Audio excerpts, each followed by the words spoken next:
Et voilà, mes chers amis, merci d'être à l'écoute. Quelle heure est-il? Oh, midi 15, 514-500-2137. Alors, comme je vous le mentionnais avant la pause, ça a été un processus législatif. On a entendu les gens, on a modifié le projet de loi avec des amendements en commission parlementaire et le projet de loi 44 maintenant est pratiquement dans sa version finale. Pour en parler, on a Florie Doukas, qui est la porte-parole de la Coalition québécoise sur le contrôle du tabac. Elle est au bout du fil. Bonjour.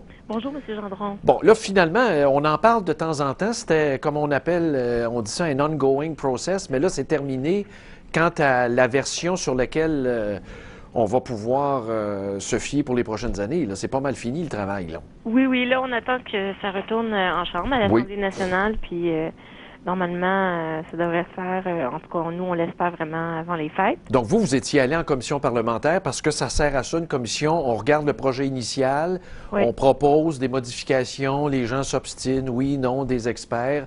Racontez-nous, là, vous étiez allé en commission parlementaire, je pense qu'on s'était parlé à l'époque. Oui, c'est ça, on avait été à la fin août. Oui. Et c'est sûr que le projet de loi de la ministre Charlebois, c'était un projet de loi qui était solide. Mais je vous dirais qu'en gros, c'était comme un peu une mise à jour. On venait rejoindre les autres provinces, puis à nos yeux, il y avait une lacune importante, c'était concernant les emballages. Il n'y avait aucune nouvelle mesure sur les emballages. Puis on sait que l'industrie mise beaucoup sur les emballages là, pour les rendre plus attrayants, plus modernes, etc. Fait que l'emballage en soi, le paquet en soi sert comme de véhicule promotionnel, de publicité. Et donc la ministre avait répondu en disant qu'elle allait enchaîner le projet de loi avec un règlement. Puis finalement, il y avait tellement de demandes pour l'emballage neutre, un emballage qui est standardisé, comme le fait l'Australie. Que ça l'a poussé à enchasser son règlement dans la loi. Même la loi. OK. Puis son règlement, c'est pas l'emballage neutre, mais c'est très proche quand même. C'est la standardisation des mises en garde. Donc, au lieu de faire en sorte que la mise en garde doit s'adapter à l'emballage ou au paquet, puis là, les paquets étaient tellement rendus petits puis effilés que dans certains cas, comme pour les cigarettes minces, c'est à peine lisible à l'œil nu. L'effet était moins bon, là. C'est ça, c'est beaucoup moins efficace, beaucoup moins prominent. Donc là, elle par son règlement, elle fait en sorte qu'il y ait une surface minimale. Puis en fait, cette surface minimale-là, ça représente au paquet king size qu'on retrouve sur le marché, un flip-top, là, un paquet qui s'ouvre par le haut. Donc, êtes-vous en train de me dire qu'on standardise dans le sens que le message doit avoir une certaine grosseur ou une certaine proportion? Oui, non. Donc, la proportion, c'est le fédéral qui oblige ça. C'est 75 du paquet. Oui, de la face, des deux faces principales. Oui. Mais comme les paquets étaient de plus en plus petits, la surface absolue avait tendance à diminuer dans le temps. Donc, elle vient fixer une surface minimale. Pour un paquet, admettons, tant de centimètres carrés. Oui, c'est 4648 mm carrés. Le minimum.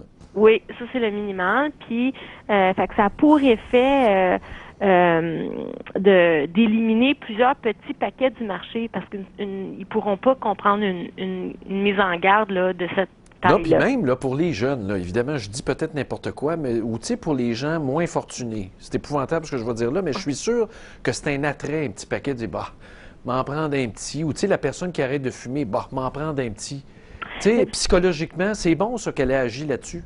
Ben oui, c'est très bon, puis c'était notamment parce que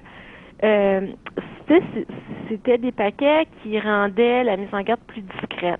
Puis moins efficace, puis vous savez, ça a toujours le même nombre de cigarettes, là, parce que le minimum qu'on peut vendre pour un paquet de cigarettes, c'est 20 cigarettes. OK, ça, c'est fixé aussi. Oui, c'était déjà fixé. Puis là, elle fait en sorte que même, ils ont amendé le projet de loi pour dire que ils peuvent plus jouer dans l'intérieur du paquet pour, par exemple, ils mettaient, je vais utiliser un mot anglais, mais comme des fillers, tu sais, des petits compartiments vides, fait qu'ils pouvaient mettre des cigarettes très, très minces qui occupaient pas le paquet. Puis, je veux dire, si elle avait pas fait ça, c'est sûr qu'il aurait fait des paquets plus gros, mais il aurait gardé des gadgets en dedans. Des gadgets.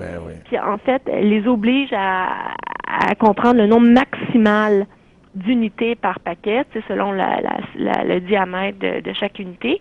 Puis ça aura pour effet, évidemment, de de doubler, peut-être même tripler le nombre d'unités qu'on trouve Oui, par paquet. dans les faits, là, ouais. Normalement, ça devrait être plus cher, donc encore moins attrayant. Et dites-moi donc, est-ce qu'on en est rendu là, à penser là, chez les cigarettiers, là, la prochaine étape, c'est qu'on va sortir des cigarettes stylisées avec de la couleur, on va mettre de la teinture dans le papier, on va faire des motifs, tu sais. Il reste juste ça, ma foi du bon Dieu, là, qu'ils n'ont pas fait. Là. Oui, ben c'est sûr qu'on a commencé à avoir un peu de branding, tu sais, au niveau, mais au niveau des cigarettes elles-mêmes. Puis je voudrais même les cigarettes minces, là, on les interdit pas, hein. C'est pas la loi. C'est très classique, hein. La petite cigarette mince, là, comme Parliament aux États-Unis, là, c'est les femmes aiment ça, puis les gars classiques aiment ça. On a les Vogue, là, ou les Benson Hedges Ultra Slim. Oui. C'est très beau, très moderne. Oui. Comment dire, ça, c'est un piège. Nocif. C'est tellement beau, c'est comme griffé, un peu comme si c'était comme un cosmétique, etc. Mais je vous dirais que quand même, avec ce projet de loi, premièrement avec la standardisation de la mise en garde, c'est un précédent mondial. Hein. Il n'y a aucune autre juridiction qui l'a fait.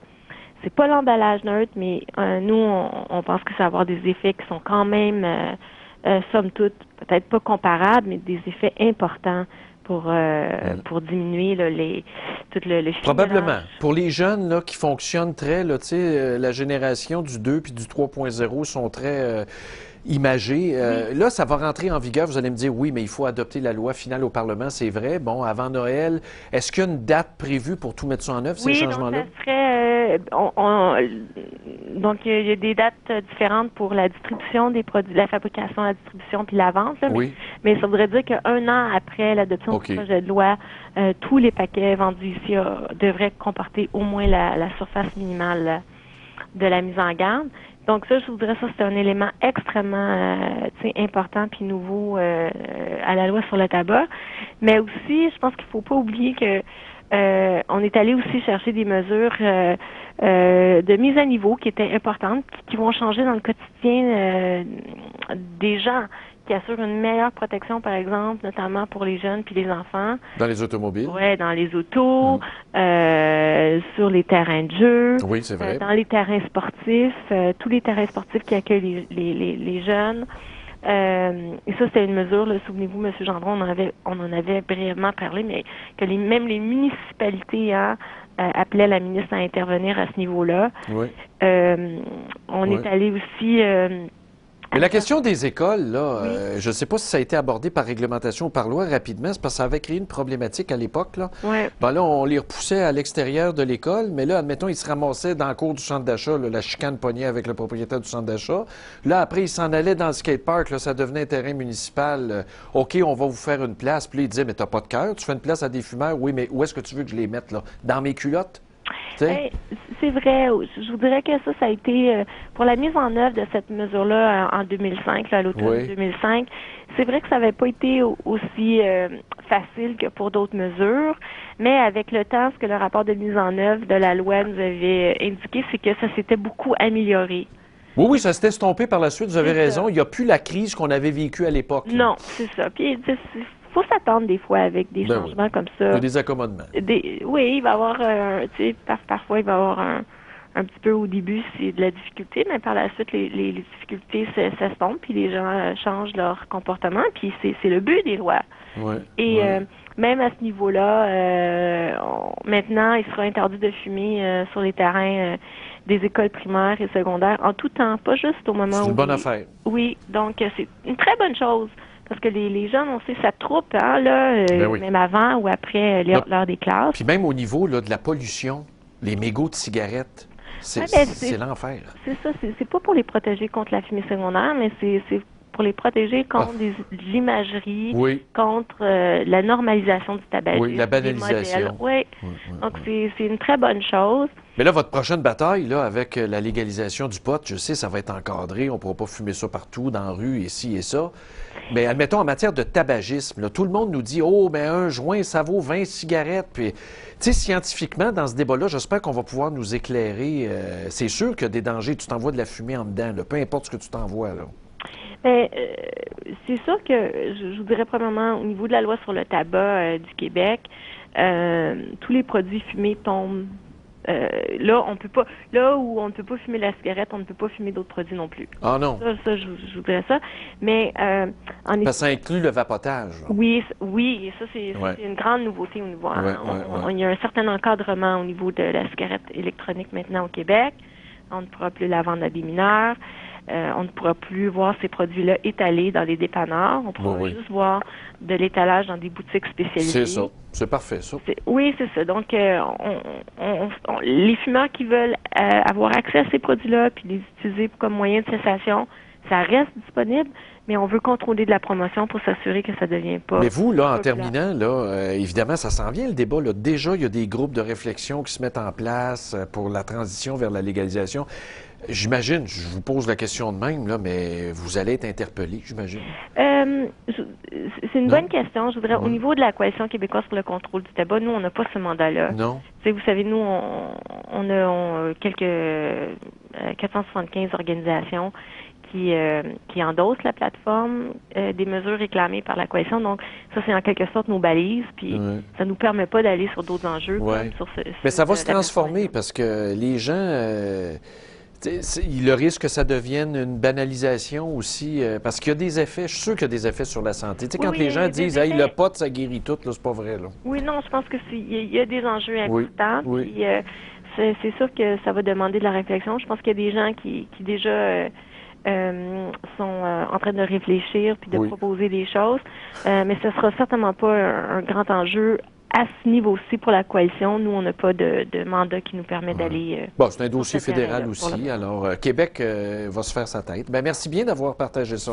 Merci à vous. À la prochaine. Merci, au revoir. C'est Florie Doukas qui est porte-parole de la Coalition québécoise pour le contrôle du tabac. Bon, j'ai tout le temps pour une boîte vocale, à peine.